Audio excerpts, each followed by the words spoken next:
Boa tarde, boa noite, galera.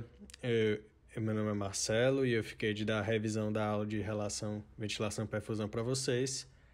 É uma aula bem tranquila, são só alguns conceitos bem de boa. Eu não pude dar aula ao vivo porque eu tive um contratempozinho, aí na hora que seria a aula eu não vou estar em casa, então resolvi gravar para vocês não perderem a revisão, né? Aí qualquer dúvida que vocês tiverem, eu vou deixar meu WhatsApp com a líder de vocês, e aí é só perguntar no WhatsApp que eu respondo, beleza? Os objetivos de aprendizagem são discorrer sobre ventilação, perfusão e a relação ventilação-perfusão, a VQ. 2. Descrever e explicar as variações de ventilação, perfusão e a relação VQ no pulmão. E apresentar as principais alterações, né, na VQ. Bom, aí a gente começa aqui com alguns conceitos, né? Primeiro que a gente não é uma máquina perfeita, não há equivalência completa de PaO2, que é a pressão de oxigênio no alvéolo, e a PA, com A minúsculo, né, O2, que é a pressão de oxigênio na arterial. Não há essa equivalência completa porque a gente não é perfeito, não é uma máquina perfeita, sempre há perda de alguma parte dessa pressão. Por exemplo, aqui a diferença da PaO2 alveolar menos a arterial é entre 5 a 20 milímetros de mercúrio. Quanto mais baixo, quanto a pessoa for mais jovem, mais baixo será essa diferença. E aí, 3 variáveis determinam a concentração de oxigênio: ventilação, perfusão e a VQ, né? A ventilação sobre a perfusão, a relação entre as duas. Aqui na direita tem um exemplozinho só para ilustrar mais ou menos como é que ocorre, que o ar entra pela narina, nasofaringe, traqueia, brônquios principais, aí brônquio direito, brônquio esquerdo, bronquíolos, tal, alvéolos. E aqui na direita o zoomzinho mostrando, né, a troca de O2 por CO2 no capilar pulmonar. Aqui embaixo só uma tabelinha para ilustrar a diferença de pressão de O2 em diferentes locais. No ar atmosférico, que é 159, no ar traqueal, 150, já aqui no alvéolo, 102. Aqui no sangue, como dá para ver a diferença do alvéolo para o sangue, já tem a diferença de 102 para 90. E aqui o sangue venoso, 40, né? Bom, aí outros conceitos. Quando a gente sobe a VQ acima de 1, a gente sobe também a pressão alveolar de oxigênio, de O2, num padrão normal, num padrão que segue constante. Quando a gente diminui a VQ, também diminui a pressão de O2 no alvéolo, também no padrão constante. Aqui tem Aqui tem a imagem. Esse gráfico aqui ilustra bem isso. Aqui é a pressão alveolar de O2. Aí ela vai crescendo, até o momento aqui, ó, VQ já chega a 100 e continua crescendo, só chega no platô aqui depois de 100. Depois da VQ 100, que é bastante. Já na artéria, uma VQ acima de 1, ela cresce a PaO2, a pressão de oxigênio na artéria cresce, só que não tanto, porque o nosso oxigênio ele é levado pela hemoglobina, né? A saturação de O2 na hemoglobina. E isso há um limite. Chega um momento que não adianta você ventilar mais, não vai ter mais hemoglobina para carregar esse oxigênio. Tipo, não vai ter mais caminhão para levar essa carga. Aí esse gráfico aqui de baixo, ele exemplifica isso, que aqui na VQ de 1, já vai chegando num platô, chega aqui na de 10 já está num platô, não adianta ventilar mais, não adianta aumentar essa VQ, que não vai aumentar a PaO2, porque já chegou na saturação máxima de O2. Mas a queda é igual ao alvéolo, a queda de VQ diminui a pressão de O2 num padrão constante também, igual acontece no alvéolo. A única diferença entre o alvéolo e a artéria nessa diminuição redução de VQ em relação à pressão de O2, é só no aumento da VQ que ela eleva a O2, a pressão O2 na artéria, mas até a um limite, aqui chega ao platô. Agora sobre a ventilação, ela é maior na base, assim como a perfusão, que eu vou falar depois. E o que seria quando a ventilação é zerada é aqui o shunt, conhecido shunt, que cobra muito em prova, shunt, espaço morto, essas coisas, eu vou falar bem aqui. VQ igual a zero é o shunt. Aí, por que igual a zero? Porque como não tem ventilação, o V aqui, o numerador, ele é zero.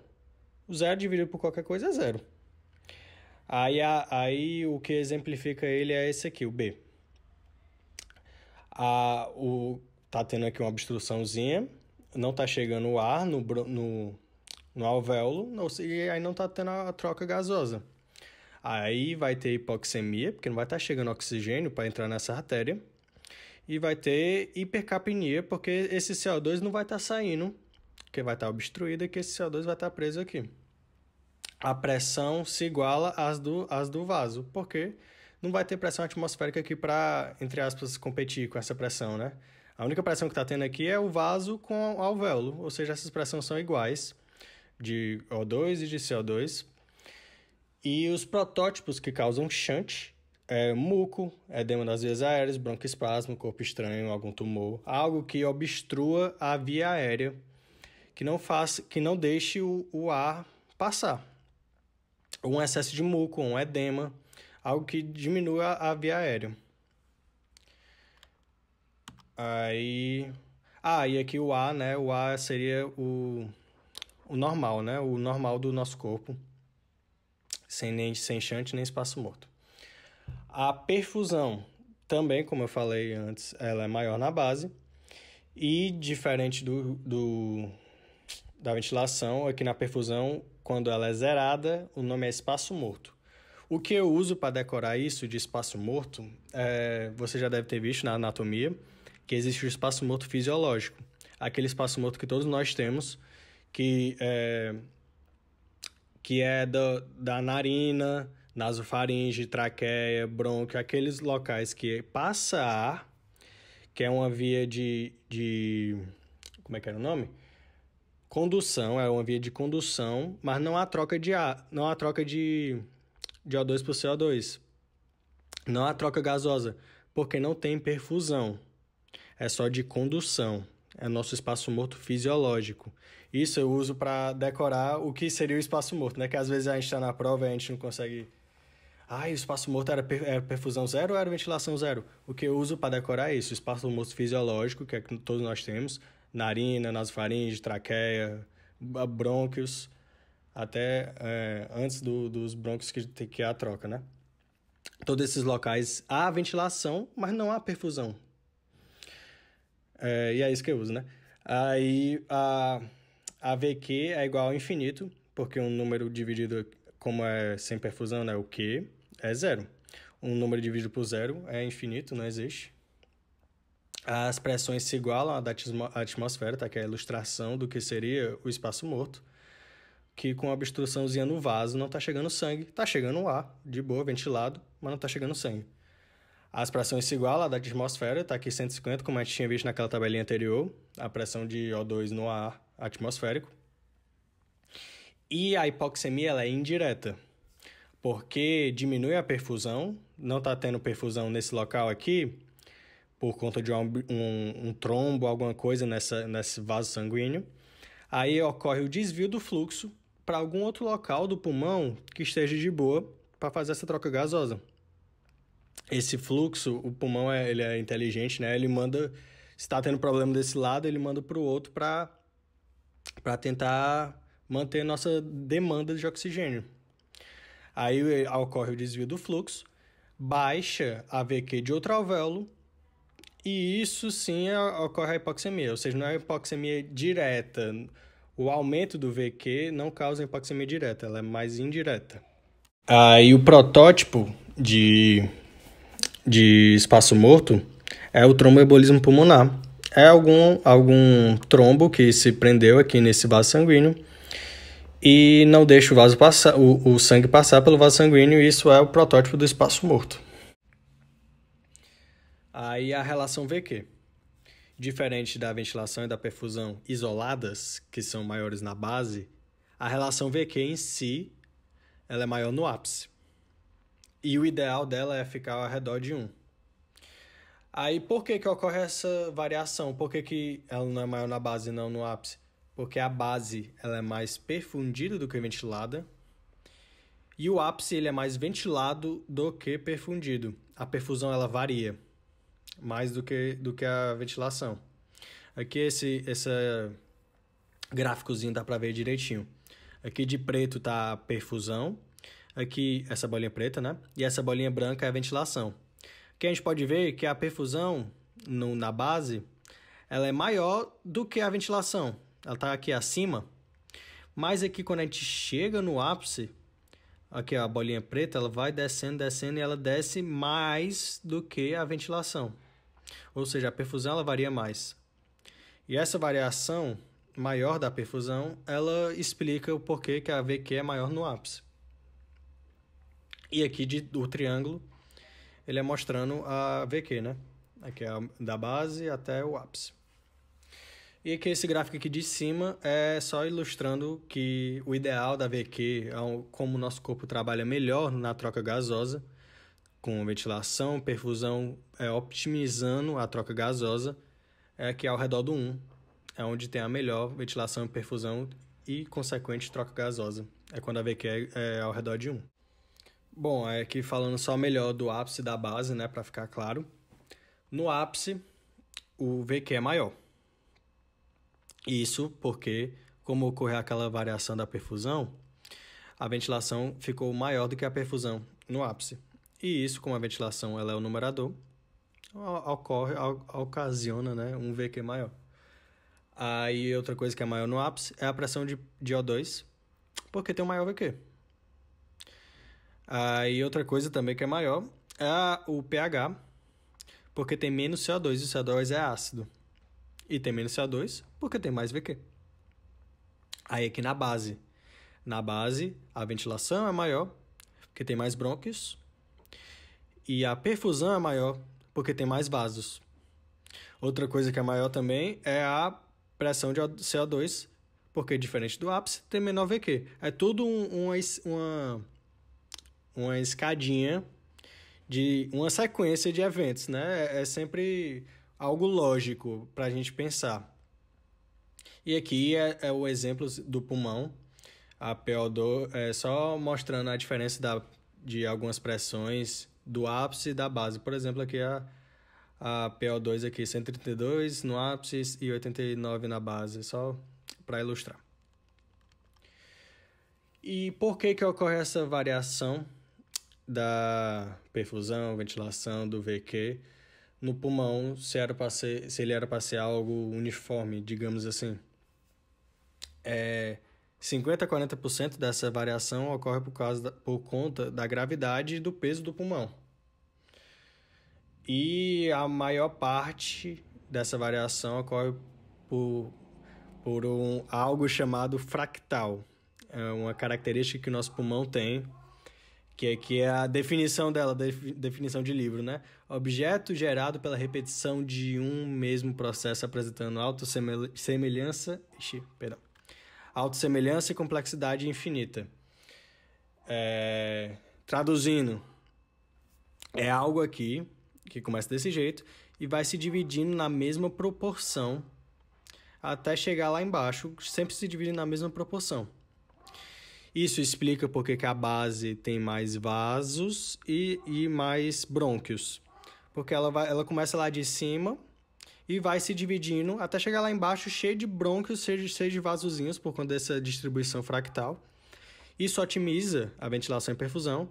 E isso explica também a variação. Por que a variação de todas essas relações, a VQ, a perfusão e a ventilação isoladas, por que há essa variação? É por conta dessa característica fractal do nosso pulmão.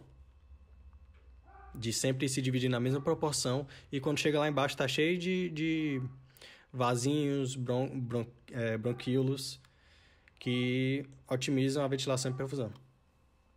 E por último aqui, algumas patologias que podem atrapalhar, né, a relação VQ, causar distúrbios VQ. A DPOC, que é aquela famosa doença do fumante, né? Ela não tem shunt, só se tiver pneumonia. E ela é caracterizada por áreas bem perfudidas, porque não há nada nos vasos, só que com pouca ventilação, porque a DPOC é doença pulmonar obstrutiva crônica. Ela é uma doença obstrutiva, ela está causando uma obstrução nas vias aéreas que diminui a capacidade de entrar ar, né? Ou por inflamação das vias aéreas, ou por muco. Isso estenosa a via aérea e diminui a capacidade do ar passar.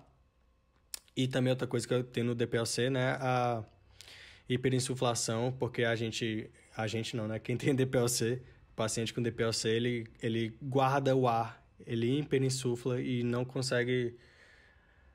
o volume residual dele é maior, ele não consegue liberar a mesma quantidade de ar que a gente. A COVID-19, que pode até ter shunt, quando há pneumonia, ela tem hipoxemia, não está tendo a troca normal de oxigênio, mas é mais difícil ter hipercapnia, porque o paciente hipoxêmico com COVID-19 ou alguma pneumonia, ele tende a hiperventilar, a ficar respirando mais rápido para tentar melhorar a sua ventilação, a sua perfusão, a sua troca gasosa. Só que isso não melhora até um pouco, bem pouco o O2, só que não o suficiente. Mas o CO2 sim, ele é limpo. O CO2 ele é mais fácil de sair. Aí ele na hiperventilação ele sai tranquilamente. Só que não corrige o O2, só corrige o CO2. Por isso que é mais difícil ter hipercapnia na COVID-19 ou alguma pneumonia. A TB, como todos sabemos, o raio-x prova, né? Que ela é mais no ápice, porque o Mycobacterium ele gosta de oxigênio.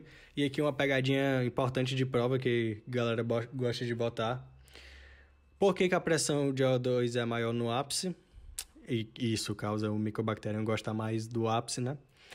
É por conta dele ser mais ventilado? Não. Quem é mais ventilado é a base. O PO2 é maior no ápice porque o VQ é maior.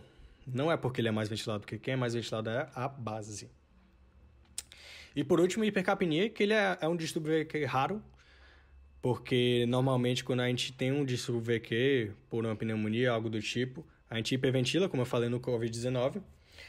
Mas um exemplo de uma hipercapnia seria, por exemplo, um acidente automobilístico. A pessoa tem um trauma raquimedular e, por algum motivo, não consegue respirar sozinha. O drive respiratório dela está comprometido. Aí, ela não vai estar respirando sozinha, né? Ela precisa de um aparelho, um ventilador mecânico. Aí, ela vai guardar muito CO2 e não vai ter, vai ter hipoxemia e hipercapnia, né? Nem O2 vai estar entrando, nem CO2 vai estar saindo, porque ela não está conseguindo respirar sozinha. Isso é uma das causas de hipercapnia. E foi isso, né? Os objetivos de aprendizagem: discorrer sobre ventilação, perfusão, relação VQ, descrever e explicar as variações da ventilação, perfusão isoladas e AVQ, e apresentar algumas variações delas. Essas foram as referências que eu usei. Obrigado pela atenção. Qualquer dúvida, só chamar no WhatsApp que eu respondo rapidinho. Valeu, galera. Boa prova aí.